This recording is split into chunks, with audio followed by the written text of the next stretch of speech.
Cool. We're live. All right. Awesome. I think we're live. Double check. Cool. We're live. Yep. Awesome. All right. Awesome. Just verifying it. Welcome. Hope everyone is doing well, having good holidays. Guess everyone's going to be taking another break soon. But interestingly enough, at the end of each year is actually where most companies or most M&A transactions are happening because everyone's trying to get it done end of the year. They need to hit the budgets. They need to be sure enough cash is leaving or there's at least enough commitments for the following year. And yeah, there's a big surge. So it's actually funny if you look at some of the graphs of when I can look this up really quick. Transaction M&A transactions.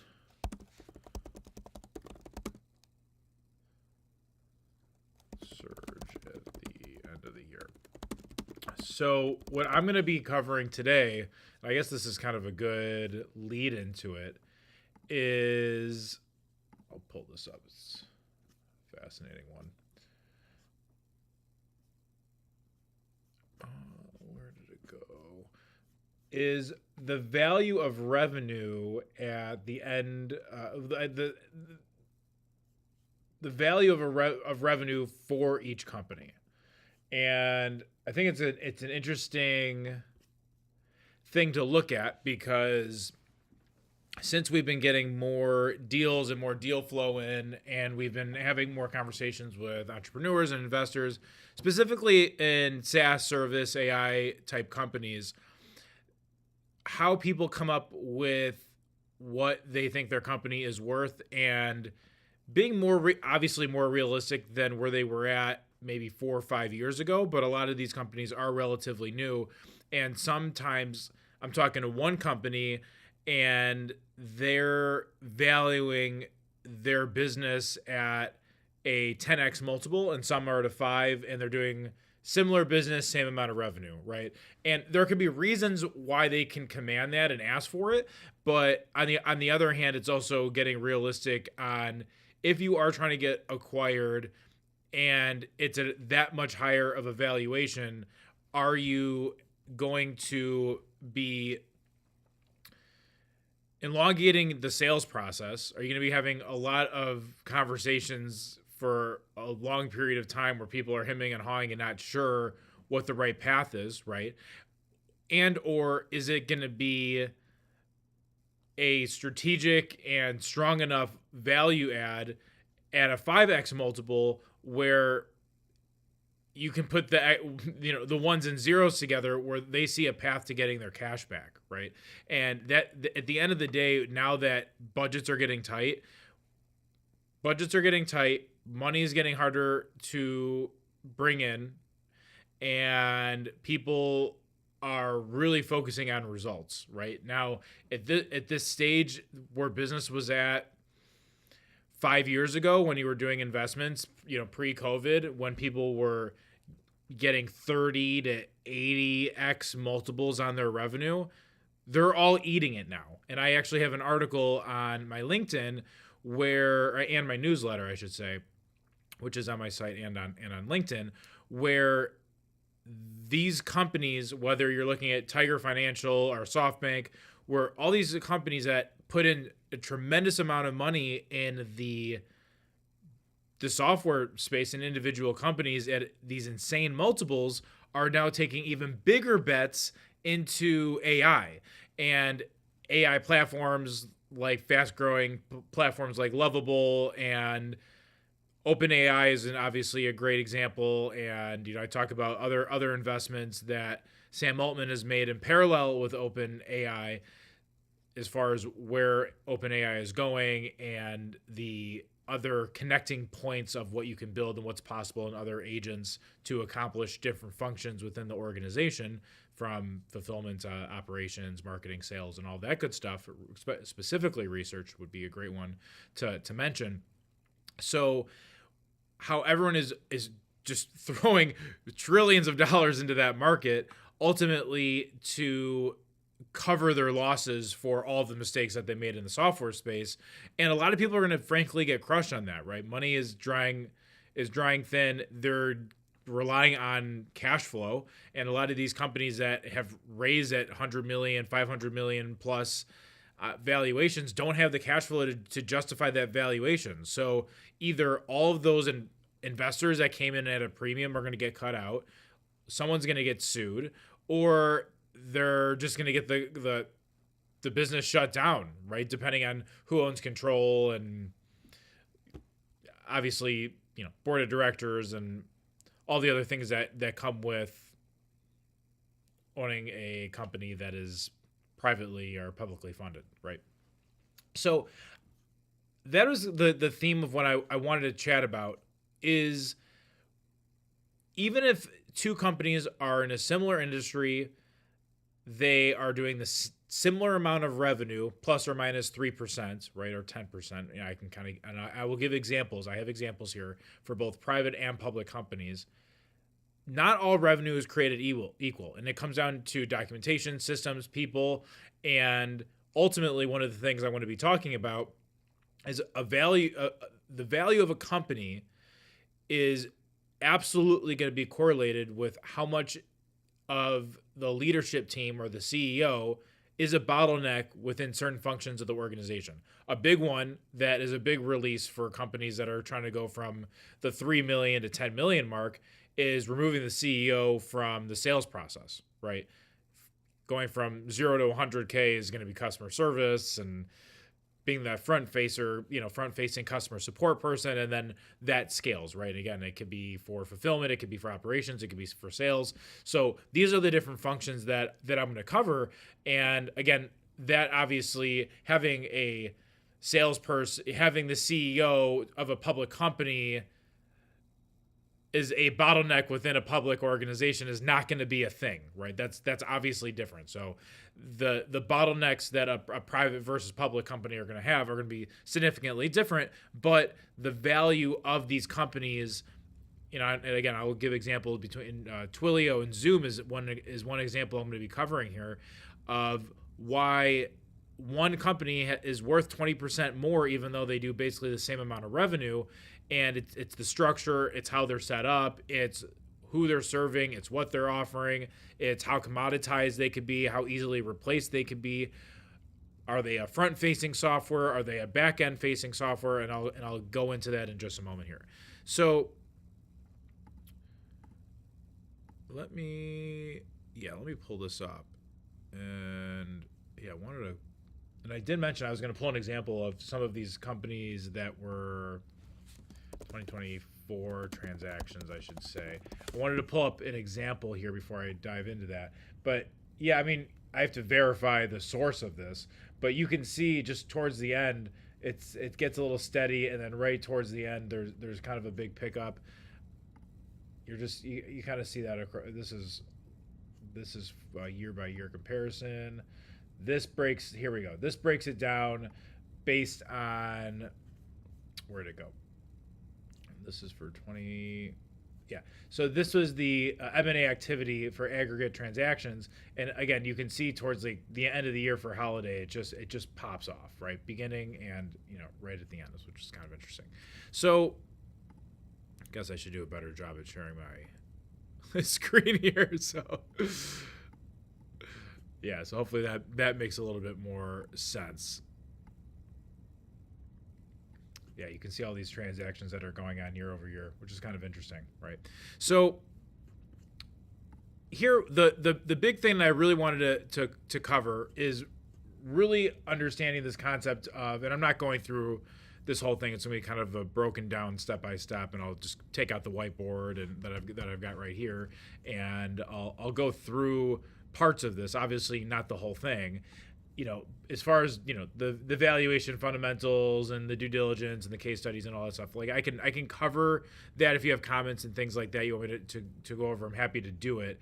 But I really wanted to just really identify this key concept here of the revenue is not the asset, right? So if you look at different parts of where you're at, like I was talking about earlier, being a bottleneck for early stage companies, like a CEO is part of the sales process, a public company is not going to have that, right? You're talking about more of, EBITDA, market penetration, and how fast you're able to be growing, and how much cash is leaving the organization. And that's why public companies do mass firings before quarterly results, so they can take all of that expense quickly out the door, bump up their valuation. So there's a lot of stuff that goes on a public company level that you wouldn't normally do between a super early and a growth stage, right? So that's why I wanted to differentiate when you're talking about founder dependent revenue versus predictable transferable cash flow, and you're able to document and automate what's going on. That's really what needs to happen on the top part here. Super early, you're getting feedback, you're getting engagement. How many leads and sales, how many bookings are you getting? That's what people are living on, right? That's the fundamental thing that everyone's just basing their self-worth on at that point. So that's and then from there from there, then you're leveraging and increasing and scaling, right? Customer count, acquisition costs. Then you're moving into, average revenue per account and the lifetime value, and doing the upsell, downsell, and that all comes later on. And that's just how you're able to look at the metrics between something that's super early and late stage, right? So if you break this down into more of like a fundamental framework for a second, right? So if you look at this, let me see if I can kind of zoom in a little bit. So in here,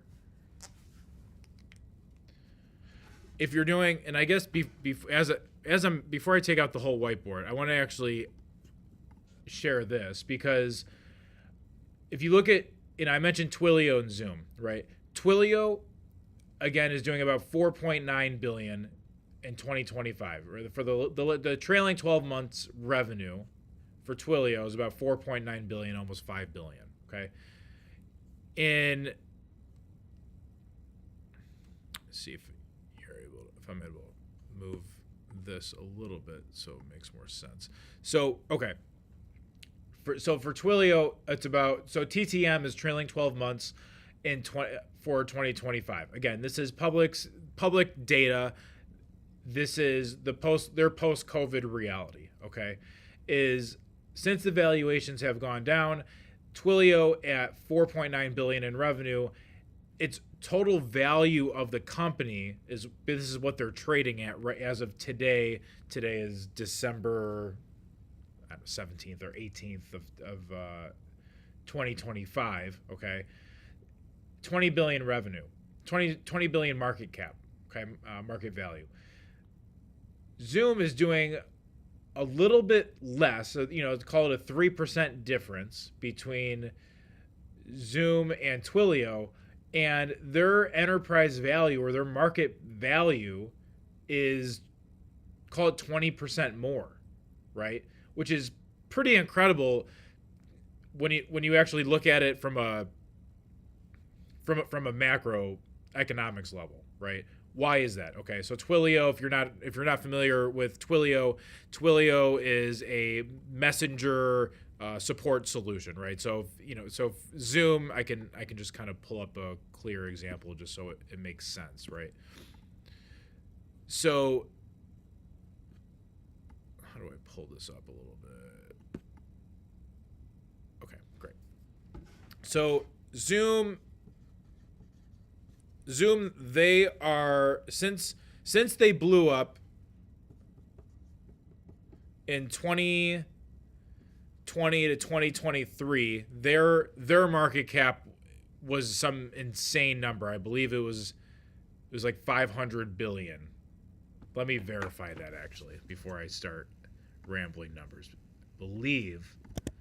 So Zoom market cap in 2021, let's call it, okay, 554, okay, and then 2020 was 96.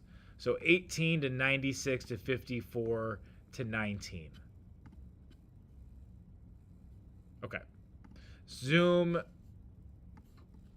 stock price peak in 2020. So they were trading at $568. Zoom right now is at $88.75. Okay. So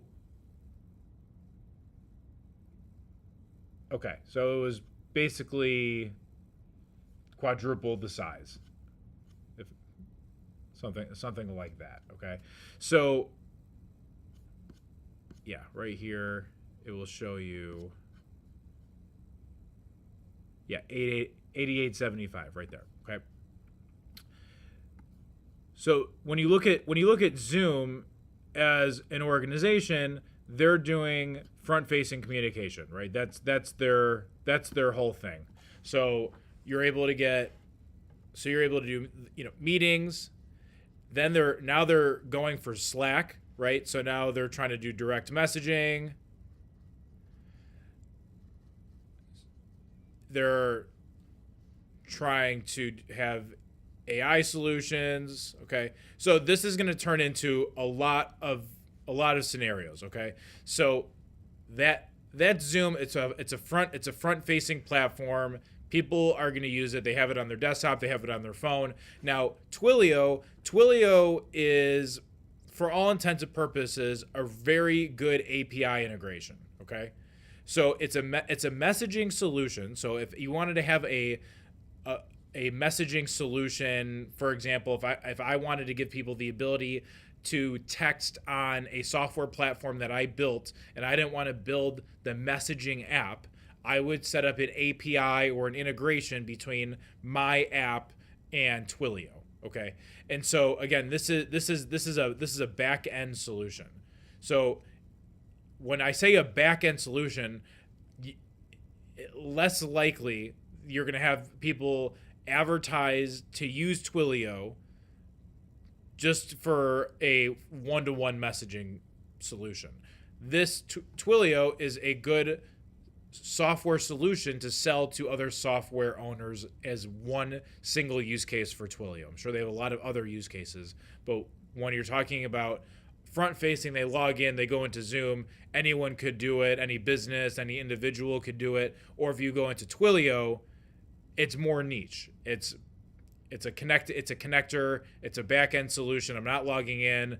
And again, this is something I'm sure they're evolving, and they're trying to increase enterprise value by having front-facing solutions, but how they've set up their foundation is this way.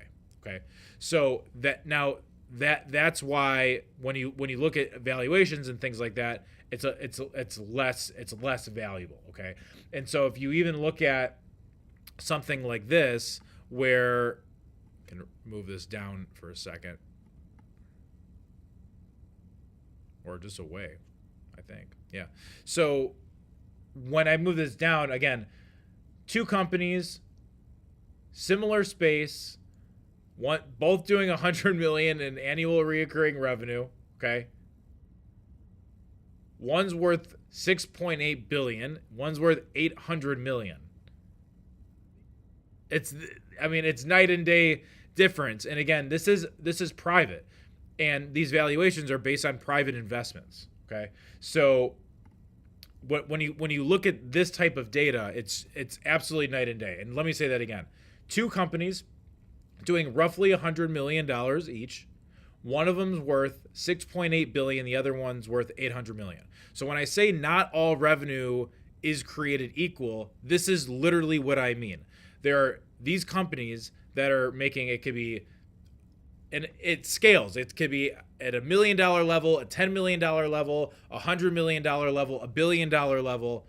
Not all revenue is going to be created equal. So again, when you look at these two companies and to figure out how this company is worth 7 times about what this one is, you start to really understand why not all revenue is created equal. Okay. And to get into the nuance of why that is for this specific scenario, happy to do a breakdown and go through it. But I just wanted to give you realistic use cases of, here's a public company. Then again, there's a 20-ish% difference between the value of revenue to the market value. Again, 5 billion, and this is a 4x multiple on the revenue, and this is call it a 6.5x multiple revenue from Zoom to their market value. Okay, so you can see there's a big jump there, and this is on the public market. This data is obviously always subject to change based on real-time events that are going on that move the needle on the overall value of what people perceive to be more investable. But on the private level, these are private lenders that invested in these companies and said, I believe my investment is worth this amount. And when an investor came in, they looked at maybe the same investor looked at this company, and this investor said, I'm willing to pay 7 times more just to be involved in this. Why is that? Is a different conversation.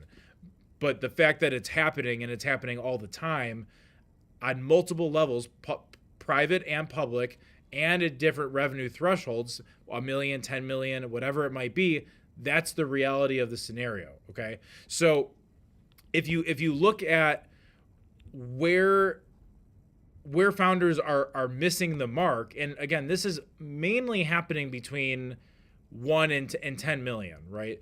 And if you're at a 1 million, if you're trying to get to the 1 million mark, right, you're trying to take a concept or an idea and see if someone's going to pay you for it, right? So let's say you're in the startup phase. So let's call it multiple phases that you could actually be in. So the first phase would be, let's call it 0 to 100K, okay? 100 to 300, but really the big leaps are going to happen at 1 to 5, 5 to 10, okay? And then obviously it scales over time. Let's just put a dollar sign here, right? So these are ultimately the different revenue thresholds that you're gonna have. This is your proof, okay? This is your proof and testing channels, right? So testing your marketing channels, okay? Once you've dialed in your marketing channels, now you're focused on systems, okay? And then here, this is more of a people, systems, and partnerships, okay? It's not all mutually exclusive, but you get the concept, right? So the thing is, when you're taking a leap from 0, call it, to 500K, okay? The biggest fundamental issue that most companies are going to make, and this is the whole point that I'm talking about here, is that when you're looking at adding more MRR or more users or trying to get more deals, this is all signs of growth, and it's all great. But if you're having bottlenecks, if you're not having the documentation, if everything's running through the founder, if everything comes down to the top 2 performers within your organization, then it feels like dependency of the business is going to come on to the top performers. And that is the case for most high functioning businesses. But when you're going from your 300, let's call it your 500K, right, to your 3 million, okay? This whole thing is going to be coming down to just removing friction from leadership. And again, it's not friction in the sense of they need to be removed from the business. They don't need to be doing what Dan Martell says, low dollar tasks. They don't need to be handling customer support, right? They don't need to be responding to every promotional email, okay? They don't need to be scheduling sales calls, okay? All of these things have to go to get from here to here, and that's kind of what I'm getting at, okay? And again, those bottlenecks are going to scale, and it's different problems that you're solving, like I mentioned on the last chart, where you're going from a 5 to 10 million. You're going to have different bottlenecks and different things that you're trying to scale. But the M&A transaction, the M&A process, if it's it's just very obvious to an investor that those things exist, and there's a lot of extra work that is needed to get done to remove those friction points within the organization, then that is automatically going to reduce it. Now, taking a few months, 6 months, 12 months to figure that out and increase your valuation by another 2x multiple or 4x multiple or whatever that is going to be the highest ROI activity a business owner can do, period, right? So if you think of revenue from this standpoint, I think it's a very important standpoint to have. And I'm not sure if you could see this or not, but yeah, it doesn't look like you could do it there. So revenue is proof of demand. The systems are the proof of your value, right? So revenue is, are people willing to pay for it? Do I have a good marketing channel? Do I have a good solution? Are people referring their friends and family and colleagues to this solution? Are they doing all of that where they want to pay you to solve a specific problem? That is your only indicator that sales, what you're offering is the right thing. And now there's two paths for you to truly scale. You're able to take this repeatable system, process, service framework, okay? And you're able to say, okay, let's say I am selling an AI customer service agent, okay?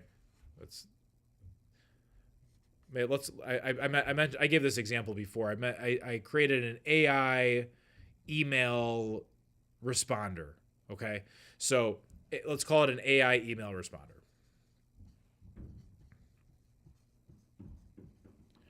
Now, there's two directions you can go with this. I can create an AI agent. I can list it, and I can make it easily available for anyone in any industry to use, okay? This is for anyone. Okay. Now, if this could be purchased and used without any human intervention, this is a scalable business model, okay? This is a very scalable business model. You will not be stuck in the middle of the road of 300 to 500K a year, and you will have something infinitely able to scale up, okay? Now now when I say 300 to 500 a year, or maybe it's really 300 to a million, okay? Let's call it 300 to a million, because I've seen people figure it out. 2 million, okay? So at 300 to a million, you can take this solution and scale it. You cannot get past this if the AI agent, if the purchasing or the using or the fulfillment requires your time to do it as an owner of the business, okay? The other layer you can go is just super high ticket, right? You can just say, listen, I'm gonna go into your organization.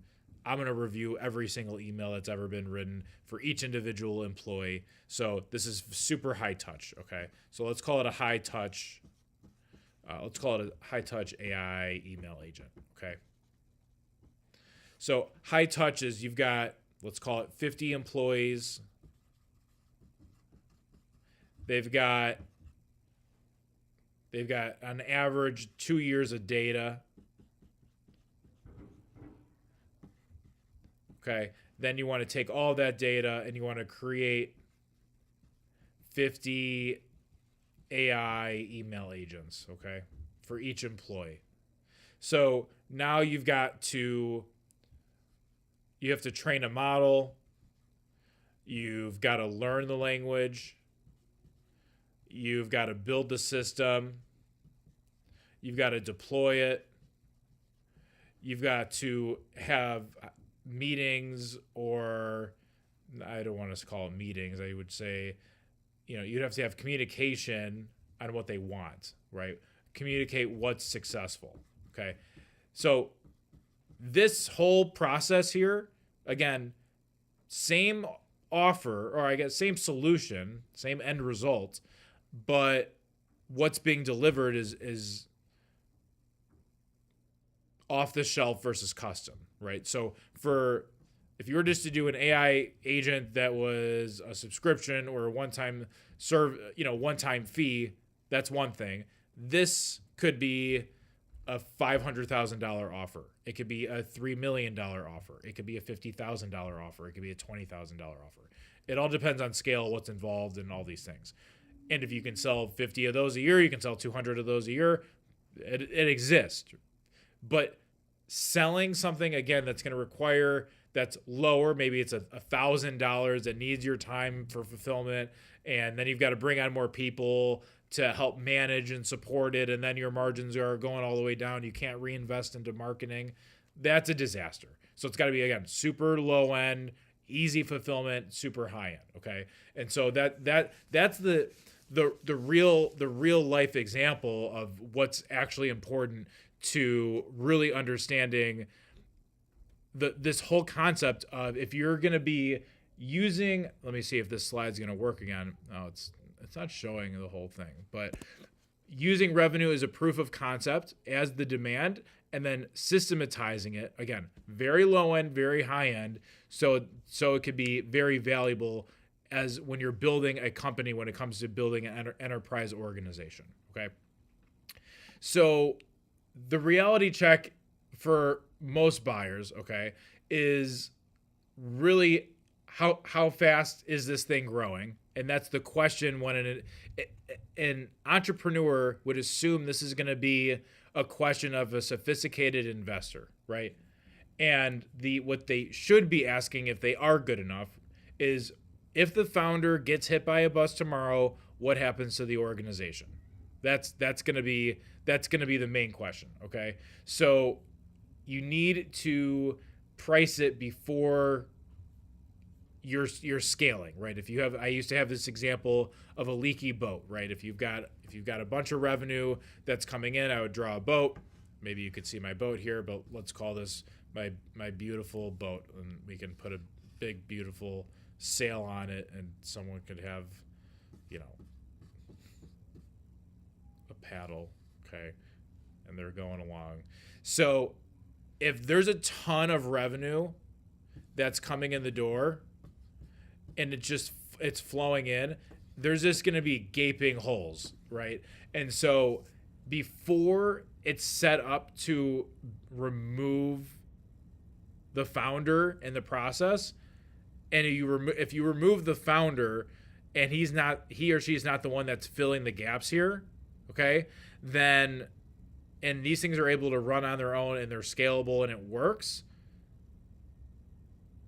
then that's going to be more desirable, because then they could add more. Then it's just adding more juice into the whole thing, and that's what people want to look at.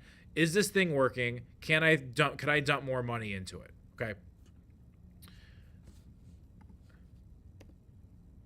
So when you're looking at like the defense layer of it, okay, and this was my example, and I don't know if you were able to see before.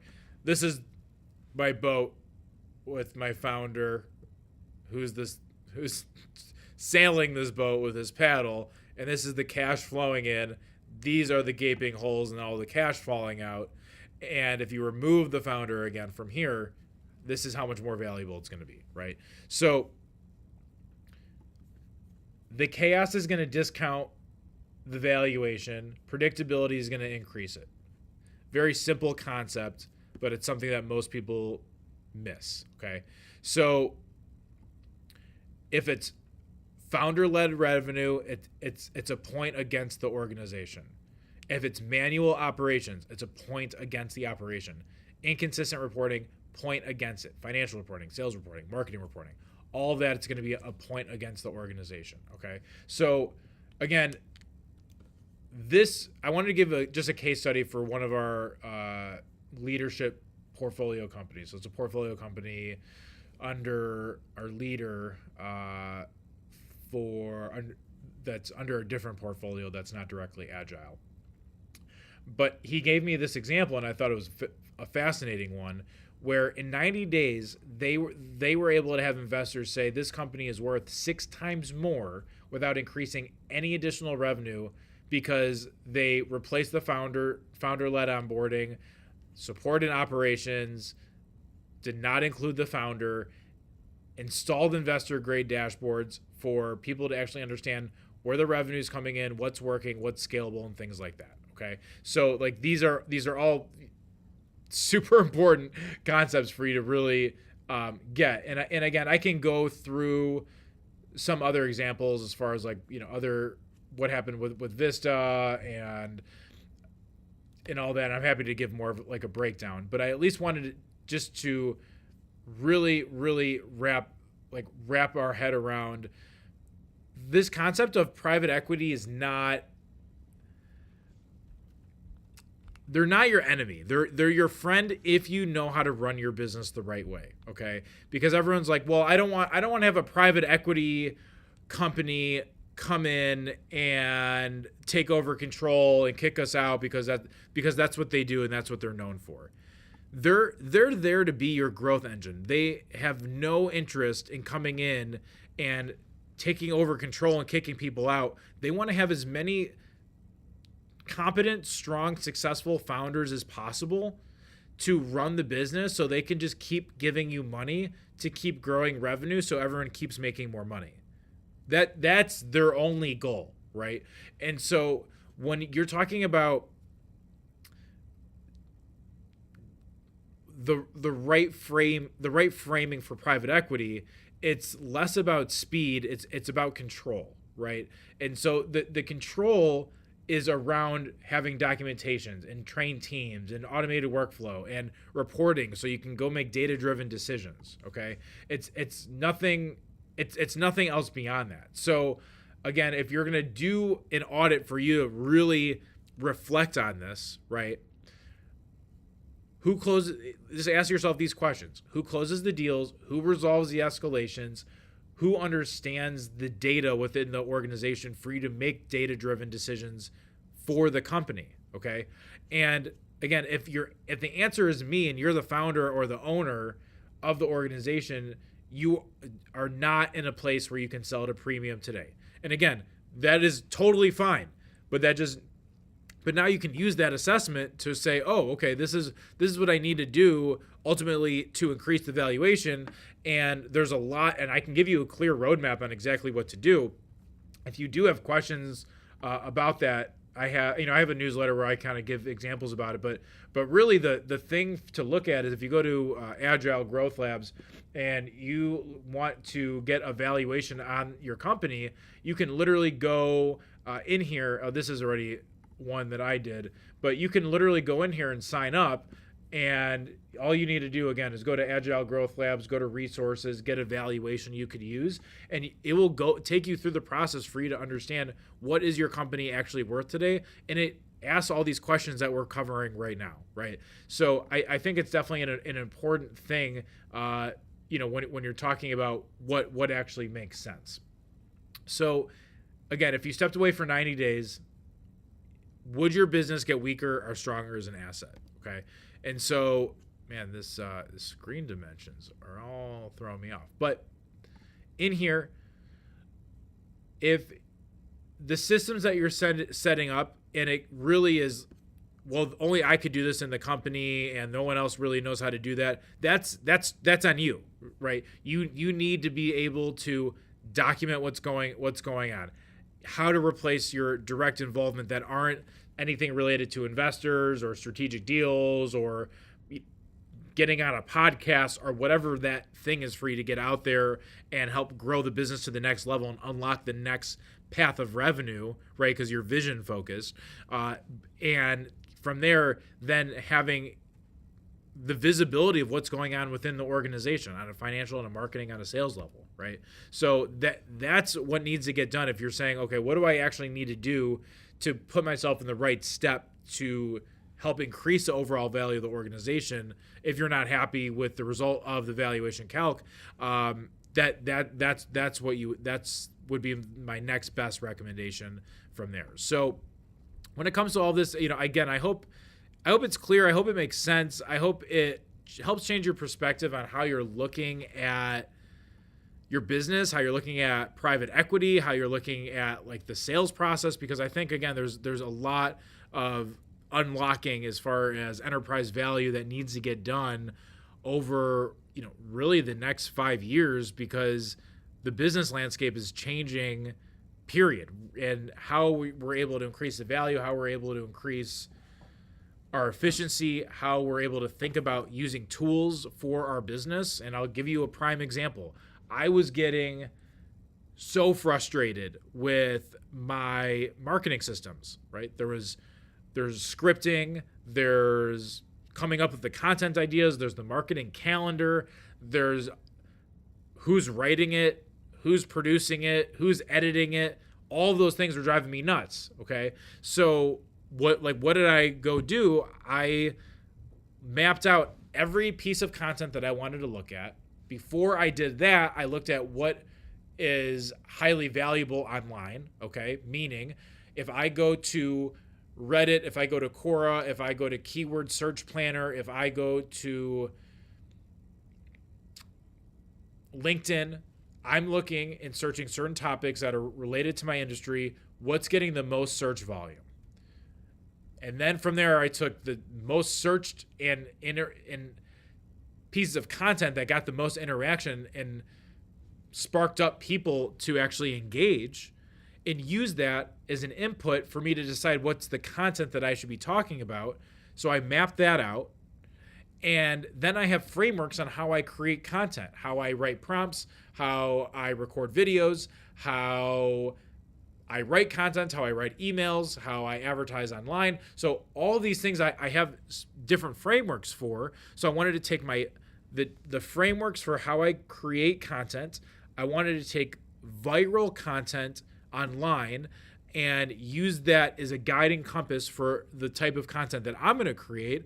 And then I wanted to have someone on my team be able to oversee that entire content distribution process, where they're helping manage what needs to be recorded, what needs to be created, and what needs to be posted, without me over teaching the last 10 years of knowledge that I have. And that process is so frustrating. It was so frustrating. So what I did is I literally built a solution for my company. And I'll move my screen here, but this is it's nothing I'm selling. It's an internal tool. It's what I'm using as a proof of concept for my organization. But let me move this out here. I can scale this down a little bit. So for my organization, you're gonna see here I've got a dashboard of what needs to get done today. Here's the pieces of content that need to be created. Access for me to create newsletters, a production queue, get access to my content frameworks, to view my schedule. Here's my 14-day schedule. Here are the different frameworks. Here's me to give me an outline of what needs to get done. Here is all the frameworks that I've trained it on for me, for TikTok, for LinkedIn, whatever it might be.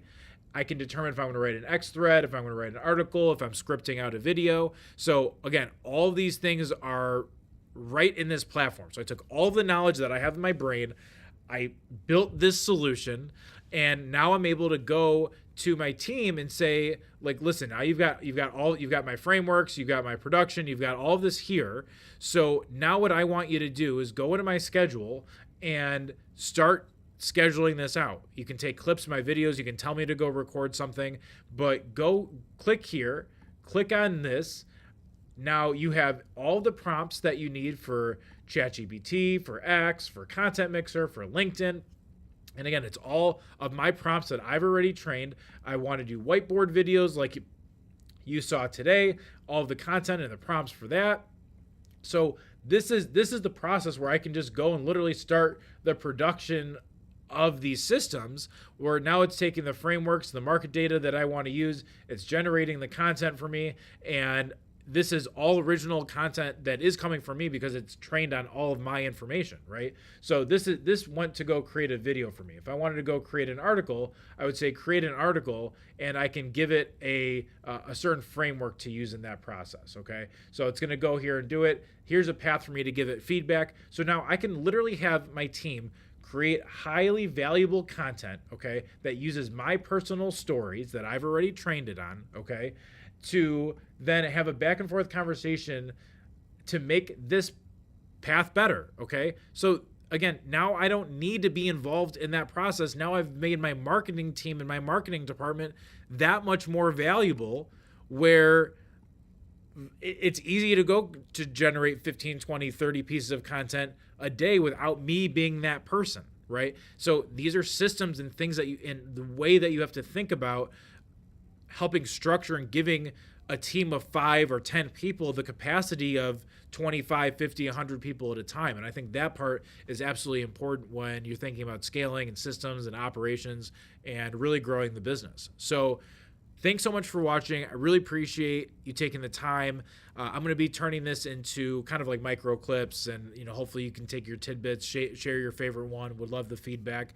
And if you need access to any of the tools, happy to share the links with you. Feel free to comment or share some takeaways and different ways that I could help. And thanks so much.